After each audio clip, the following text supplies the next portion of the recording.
क्या आपको पता है एक बार भगवान कृष्ण को ही दान में दे दिया गया था? जी हाँ, आपने बिल्कुल सही सुना। भगवान कृष्ण को दान में दिया था उनकी पत्नी सत्यभामा ने और उसके बाद उनका फिर तुलादान भी किया था। तो ये एक बहुत ही रोचक कहानी है भगवान कृष्ण की और अंत में हमें पता लगेगा भगवान कृष्ण की भक्ति के बारे में बहुत ही बड़ा रहस्य। तो मेरे साथ वीडियो में अंत तक बने रहिए। मैं सुधार कृष्ण आप सभी का स्वागत करता हूँ आपके यूट्यूब चैनल कृष्णा स्टोरीज में। तो बात उन दोनों की है जब भगवान कृष्ण द्वारका में रहते थे। उनकी एक पत्नी सत्यभामा को खुद पर अहंकार हो गया था और वो भगवान कृष्ण द्वारकाधीश पर अपना एकाधिकार समझने लगी थी। तो एक बार सत्यभामा ने एक यज्ञ करवाया जिसके पुरोहित महर्षि नारद जी थे। तो यज्ञ के नियमानुसार सत्यभामा को अपनी एक प्रिय वस्तु नारद जी को दान में देनी थी।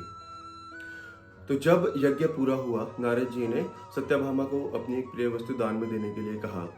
इस पर सत्यभामा ने बोला कि बताइए ऋषि मुनि आपको क्या चाहिए, सोने चांदी ज्वारात हीरे मैं आपको क्या दे दूं?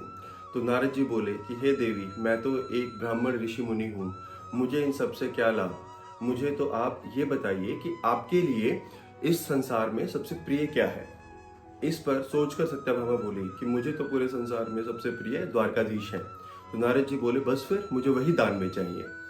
तो सत्यभामा चिंतित हो गई और कहने लगी कि मैं द्वारकाधीश को आपको किस तरह से दान में दे दूं? नारद जी बोले कि ये तो एक ब्राह्मण ऋषि मुनि का अपमान होगा, आपको मुझे द्वारकाधीश ही दान में देने होंगे। तो सत्यभामा ने ये स्वीकार किया और द्वारकाधीश को नारद मुनि जी को दान में दे दिया।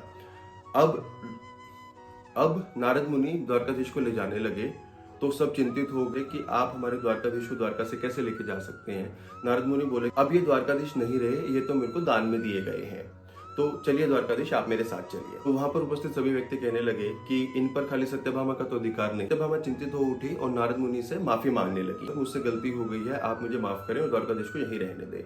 नारद मुनि बोले कि हे देवी, ये तो भगवान कृष्ण है, द्वारकाधीश हैं, त्रिलोकीनाथ हैं, इन पर किसी भी एक व्यक्ति का अधिकार नहीं हो सकता, ब्रह्मांड के हर एक व्यक्ति का इन पर अधिकार है।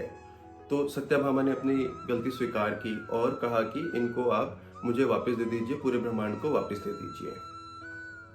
नारद मुनि बोले तो वापस नहीं दे सकता, आपको भगवान कृष्ण का तुला दान करना हो। तुला दान का मतलब इनके वजन के तोल की कोई भी वस्तु आपको मुझे दान में देनी। तो सत्यभामा को फिर से अहंकार आ गया और बोली कि जब सत्यभामा भगवान कृष्ण का तुलादान करेगी तो फल पत्ते से नहीं करेगी, सोने चांदी हीरे जवाहरात से करेगी। नारद जी बोले जैसे आपकी मर्जी देवी, नारायण नारायण। तुलादान की तैयारी की गई। एक तराजू में भगवान कृष्ण को बिठाया गया, दूसरे तराजू में सत्यभामा को जो चीज दान करनी थी वो रखा गया। सत्यभामा ने अपने दासियों से कहा कि जितना सोना चांदी जेवरात पूरे द्वारका में है लेके आइए। तो एक तराजू में भगवान कृष्ण, दूसरे तराजू में सत्यभामा उनको तोलने का प्रयास कर रही थी। सोने चांदी ज्वारात, जितने भी सोना चांदी ज्वारात थे तराजू में रख दिए गए, फिर भी भगवान कृष्ण टस से मस नहीं हुए। अब सत्यभामा चिंतित होने लगी। उसने अपने दासियों का आदेश दिया कि और सभी जितना भी सोना चांदी है पूरी द्वारका में सारा एकत्रित करके ले लाया जाए। फिर भी भगवान कृष्ण टस से मस नहीं हुए।